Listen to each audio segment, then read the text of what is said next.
Hello friends, कैसे हो। GK 2020 YouTube channel की एनसीईआरटी वीडियो सीरीज में आप सभी दोस्तों का हार्दिक स्वागत है।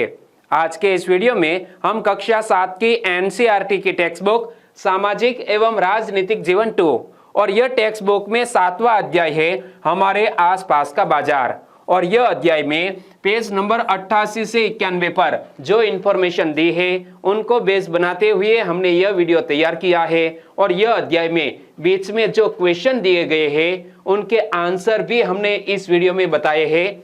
तो वीडियो में लास्ट तक बने रहिए। लास्ट में कमेंट सेक्शन में जरूर बताना कि आपको यह वीडियो कैसा लगा। चलिए बिना वक्त गवाए स्टार्ट करें। कक्षा 7 की एनसीईआरटी की टेक्स्ट बुक सामाजिक एवं राजनीतिक जीवन 2 जिसका 7वां अध्याय है हमारे आसपास के बाजार। और यह अध्याय से जुड़ा हुआ हमारा तीसरा वीडियो है और यह लास्ट वीडियो भी है। आज हम आफ्ताब शहर में सब्जियों का थोक व्यापारी है उनका जो आर्टिकल यह अध्याय में दिया गया है उनकी बात करें कि आफ्ताब कौन है। शहर में सब्जियों का थोक व्यापारी है। इमेज आप देख सकते हैं, यानी कि एक वॉल सेलर है और सुबह 3 बजे वो काम पर लग जाता है। और हम जब सुबह 10 बजे सब्जी बनाते हैं तो यह सब्जी हमारे तक कैसे पहुंचती है, पूरी श्रृंखला की बात मैं यहाँ आपको समझाने वाला हूँ। देखो, आफ्ताब उन थोक व्यापारियों में से एक है जो बहुत बड़ी मात्रा में खरीदारी करते हैं। उसका व्यवसाय सुबह लगभग 3 बजे से आरंभ होता है। क्या आफ्ताब का व्यवसाय सुबह लगभग 3 बजे से आरंभ होता है। इसी समय सब्जियां बाजार में पहुंचती है। यही समय है जब सब्जी बाजार या सब्जी मंडी में गतिविधियां तेज हो रही होती है। क्या सब्जी मंडी में सभी सब्जी पहुंचे, इनसे पहले यह कैसे प्रोसेस होती है। तो सबसे पहले को जो थोक व्यापारी होता है, वॉल सेलर होता है, वो सुबह 3 बजे यह सारी सब्जियां सिर्फ किलोग्राम में नहीं बल्कि क्विंटल में खरीदता है। बाद में रिटेलर है वो यह वॉल सेलर से सब्जियां खरीदते हैं। और सुबह 10 बजे हमारे घर में सब्जी कैसे पहुंचती है। देखो, यही समय है जब सब्जी बाजार या सब्जी मंडी में गतिविधियां तेज हो रही होती है। आसपास और दूर दराज के खेतों से ट्रैक्टरों, मेटाडोर, ट्रैक्टर की ट्रॉलियों में सब्जियां यहां आने लगती है। हम सबको पता है कि कृषि कार्य में ट्रैक्टर का यूज किया जाता है, लेकिन ट्रैक्टर का एक और भी यूज है।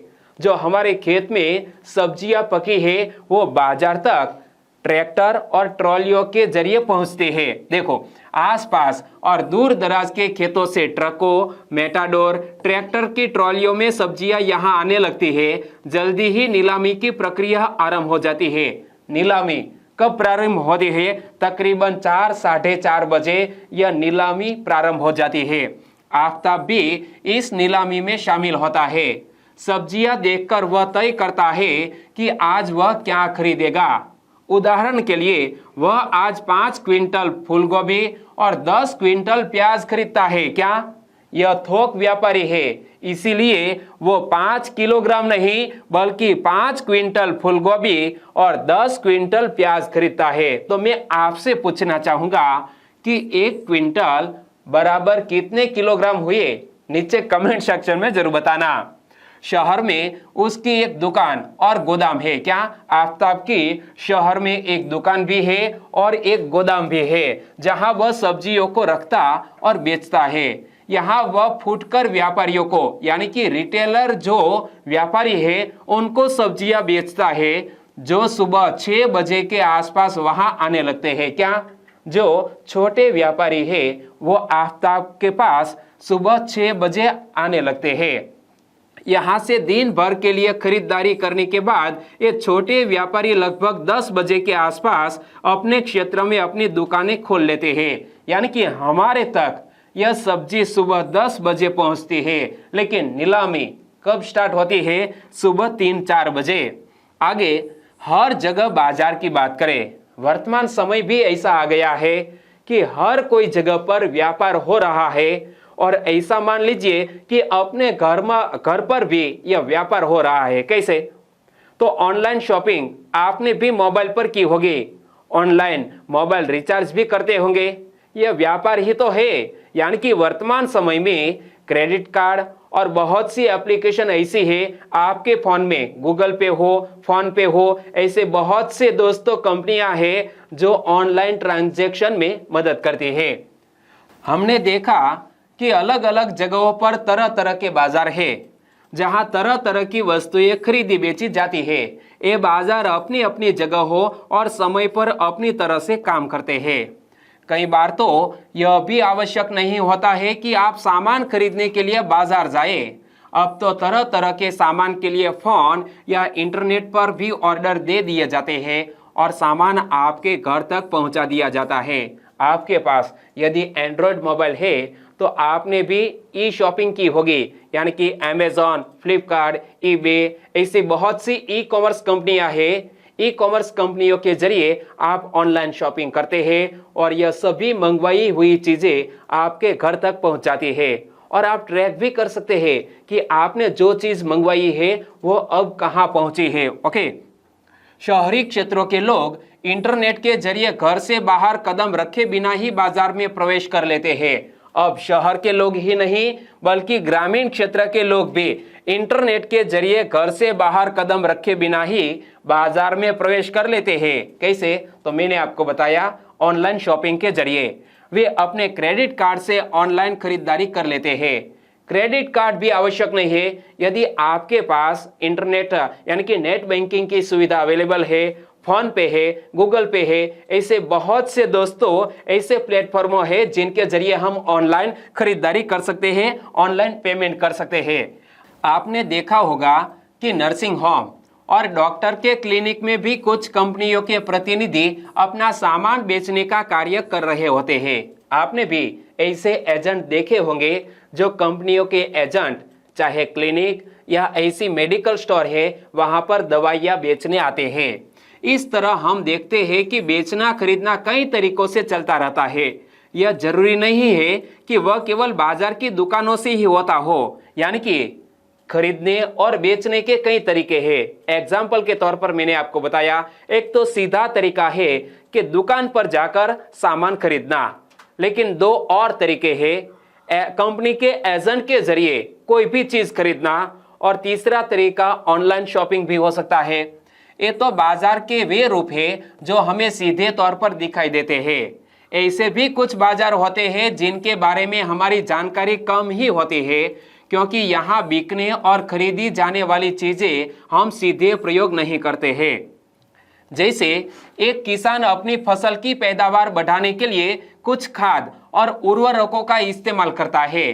ये उर्वरक वह शहर की कुछ खास दुकानों से खरीदता है जहां खाद के कारखाने से माल मंगाया जाता है। एक एग्जाम्पल दिया गया है किसान का कि एक किसान अपनी फसल की पैदावार बढ़ाने के लिए कुछ खाद और उर्वरकों का इस्तेमाल करता है।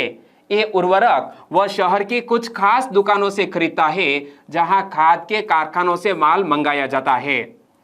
एक कार के कारखाने के द्वारा इंजन, गियर्स, पेट्रोल टंकियां, एक्सेल, पहिए आदि अलग अलग कारखानों से खरीदे जाते हैं। इमेज को देखिए कि यहाँ एक फैक्ट्री में कार बनाई जा रही है, लेकिन कार के जो स्पेयर पार्ट्स है वो अलग अलग कारखाने से आते हैं। देखो, इंजन, गियर्स, पेट्रोल टंकियां, एक्सेल, पहिए आदि अलग अलग कारखानों से खरीदे जाते हैं। परंतु इस सब से बेखबर हम कार के शोरूम में अंतिम उत्पाद मतलब कार को ही देखते हैं। सभी चीजों के बनाने और बेचने की ऐसी ही कहानी होती है जैसे कार बनाई जाती है। आगे दोस्तों, बाजार और समानता की बात करें तो इस अध्याय में हमने अपने आसपास के कुछ बाजारों पर नजर डाली। हमने साप्ताहिक बाजार से लेकर शॉपिंग कॉम्प्लेक्स तक की दुकानों और दुकानदारों को देखा। इन दोनों दुकानदारों में बड़ा अंतर है। एक छोटी पूंजी से व्यवसाय करने वाला दुकानदार है, जबकि दूसरा अपनी दुकान के लिए बड़ी पूंजी खर्च कर सकता है। दोस्तों, यहाँ हमने दोनों प्रकार के बाजार देखे। एक तो सबसे पहले साप्ताहिक बाजार की बात की, बाद में शॉपिंग कॉम्प्लेक्स यानी कि मॉल की बात की, और इन दोनों दुकानदारों में बड़ा अंतर है।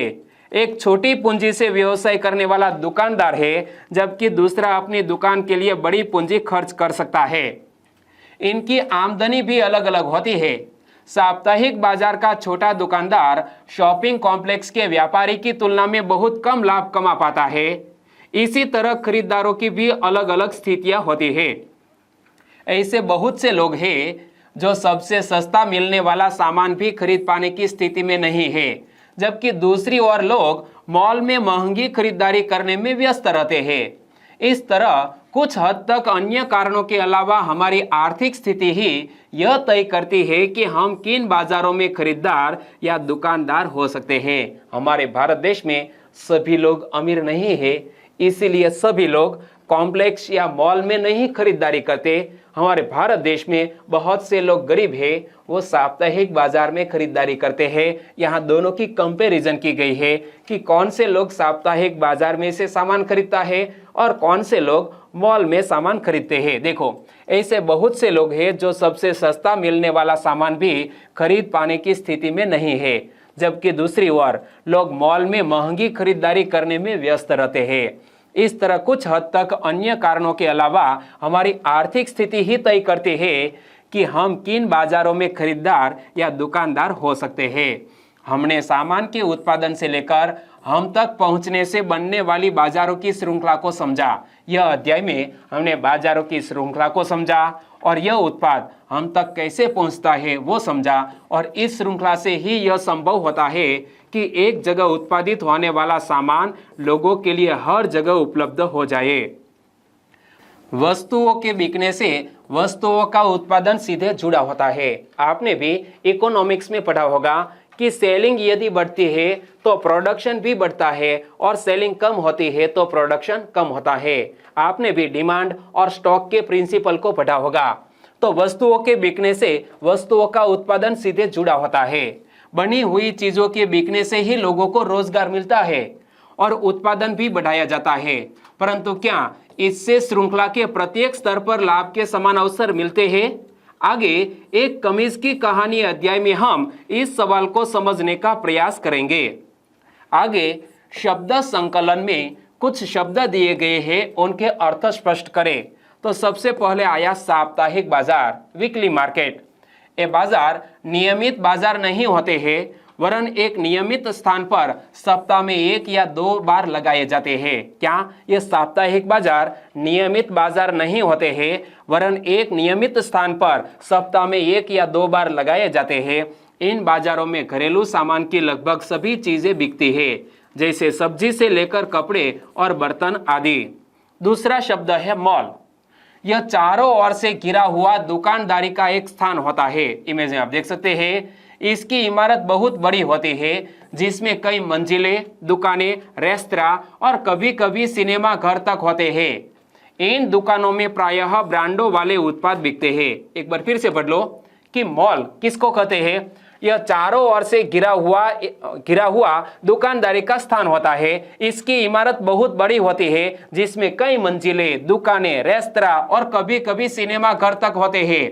इन दुकानों में प्रायः ब्रांडों वाले उत्पाद बिकते हैं, काफी महंगे होते हैं।